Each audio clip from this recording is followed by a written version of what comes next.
what, I actually have a business partner, remote business partner that works in your city, which is why I found you. I was actually looking for business in this area, and I could bring him or her into the conversation and maybe even set up a meeting with you guys locally so we can dispatch them out to you. So we have someone sitting in your market. It makes you seem so big, right? But it's because you're able to utilize this entire network we've created.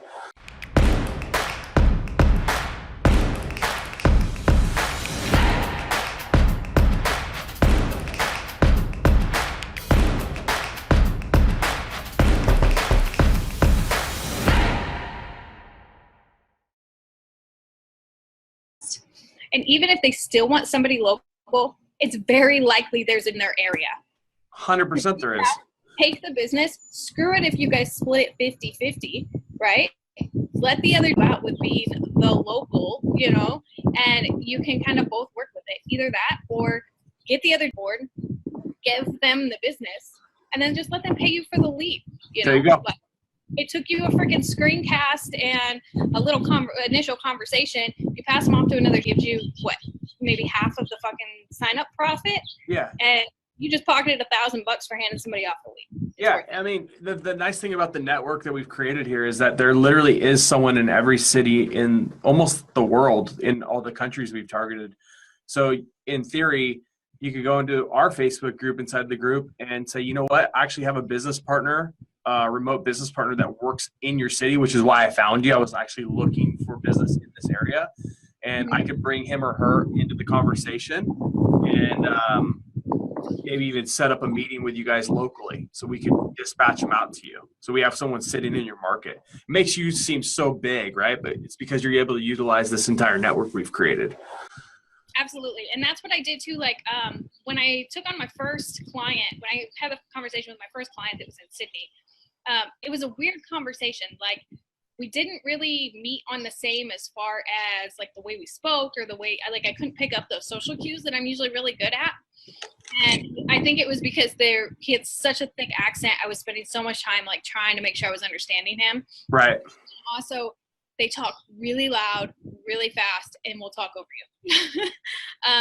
And so I got a hold of that's from, Australia. And I was like, hey, like, look, this is how the conversation went. This is what kind of put me off. I wasn't really sure. And, she came back and she's like, look, guys just are loud.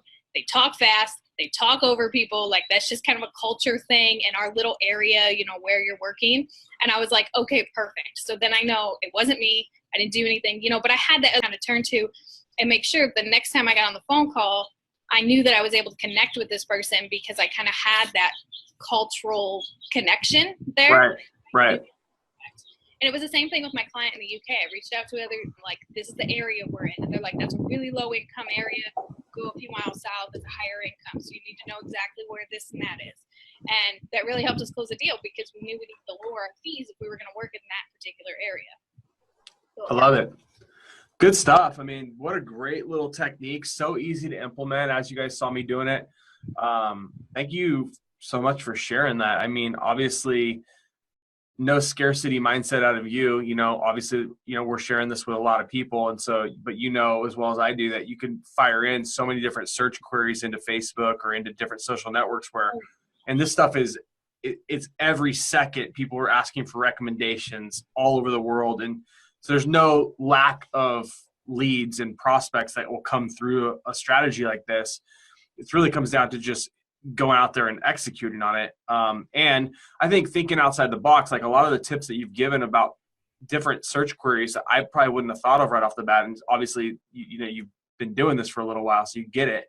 I think it's just a matter of sitting in here. There's also like those biz buy sell groups or those local biz buy sell groups too, that I think there's money in those things. And then I just did an interview with Claire Brown, and she's doing a lot of group stuff where she's actually creating her own little group in her little local market.